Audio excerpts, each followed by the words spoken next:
l'albatros, seigneur des aigles et des faucons d'argent. Quel chemin je vais prendre? Quelle reconnaissance je cherche à me faire admettre? Objet volant vers cette infinie splendeur, émerveillement de tous les instincts, ni toi, ni arrêt, ni manque, ni raison. Juste près du firmament, ce bleu plus clair que celui d'en bas. Je ne veux plus descendre, ni rabattre mes ailes, mes plumes en disent long. La peinture a démarré pour moi depuis mon enfance. Parce que très tôt, je me suis senti quand même différent des autres enfants qui étaient avec moi en classe et qui s'exprimaient autrement, qui avaient une façon de jouer entre eux. J'étais un enfant assez retiré, donc j'ai trouvé moi-même, j'ai tout de suite pensé à trouver une forme d'expression qui me soit personnelle. Ça, c'est mes premiers contacts. Pourquoi je suis allé plutôt dans ce monde-là qu'un autre? Par la relation à mon père, il y avait deux choses par rapport à mon père. La première chose, c'était qu'il avait ramené des encyclopédies artistiques qui touchaient dans le monde de l'art et qui m'avaient passionné très jeune. Avec l'âge, et même beaucoup plus jeune, mon père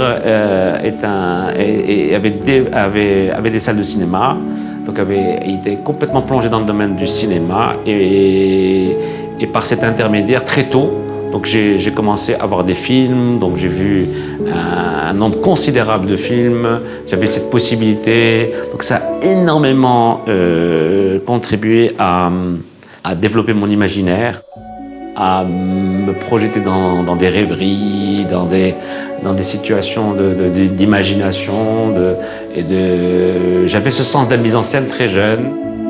Donc je me rappelle du premier tableau que j'avais fait, j'avais 10 ans.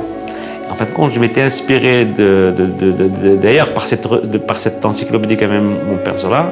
J'avais retrouvé des dessins, des estampes de peintres japonais. Et à travers ça, je me rappelle, j'avais redessiné une œuvre à 10 ans où j'avais repris tout avec ma propre sensibilité, avec cette simplification des estampes japonaises que j'adorais.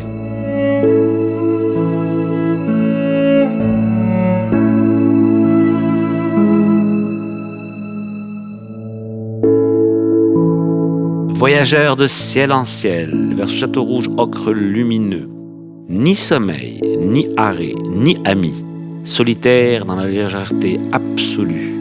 Et puis fatigué d'être au-dessus des hommes. Courageux et confiant, j'atterris sans qu'ils ne s'en rendent compte. Seul l'enfant, par miracle, l'œil complice sourit à l'oiseau. Moi, c'est la vie qui m'intéresse. C'est au-delà de la nature. C'est la vie, les sources d'inspiration, la mer, des espaces, des voyages. Et je prends toujours des photos dans le sens où je fais de la peinture. Je ne prends pas de la photo pour faire de la photo. La photo est pour moi un matériau souvent pour transformer, retravailler, métamorphoser tout ça et créer et d'ailleurs, ce qui me passionne, c'est comme pour le cinéma aussi, c'est de créer des mises en scène dans une peinture. La peinture c'était en fait la première source de créativité, de fascination par rapport à l'expression artistique de peinture. Ensuite, avec l'âge et avec les études, je suis été passionné après par l'architecture, cet aspect-là où vraiment ma démarche créative a pris forme. Alors les aspirations sont très importantes, c'est pour ça que, en fin de compte, c'est vrai que dans le domaine artistique, il est très très lié à la mystique et au spirituel, donc on n'a même pas besoin de le répéter. Donc on discute le spirituel, bien sûr dans l'art. Il y a beaucoup de grands artistes actuels, vivants, contemporains qui s'intéressent à ce sujet. Et d'ailleurs, dans mon œuvre dernière, c'est exactement le sujet que je suis en train de développer. On peut le voir tout de suite.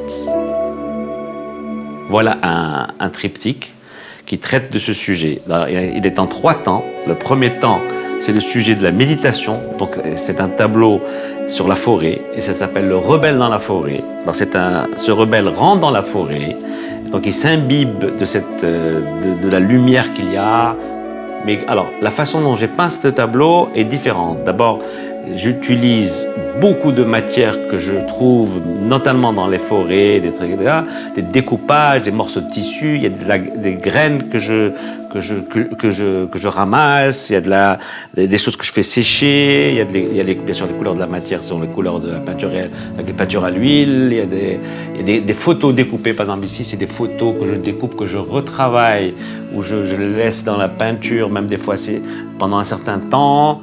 Dans le second temps, le rebelle se transforme. Donc c'est la thématique de la transformation. Donc là, le rebelle, il est toujours présent, mais à force de méditation, à force d'être dans cet univers, il y a la question qui se pose en lui-même, c'est la question de transformation. Donc lui-même, il est dans une forme de transformation par rapport à sa partie animale, qui est le singe, et sa partie aérienne, qui est l'oiseau. La troisième partie d'ailleurs de ce triptyque, qui est la métamorphose, et là carrément, même en peinture, ça se transforme complètement. C'est-à-dire que ce qu'on avait dans la première partie est différent, la deuxième partie c'est aussi différent, mais la troisième c'est carrément autre chose. Donc on a carrément une autre palette de couleurs qui a un autre goût pour moi. Et c'est vrai que c'est un tableau qui m'a pris, ça s'est fait dans le temps, dans la durée, dans des choses qui sont apparues. Et c'est vrai que là, dans le dernier truc, c'est l'apparition de l'ange.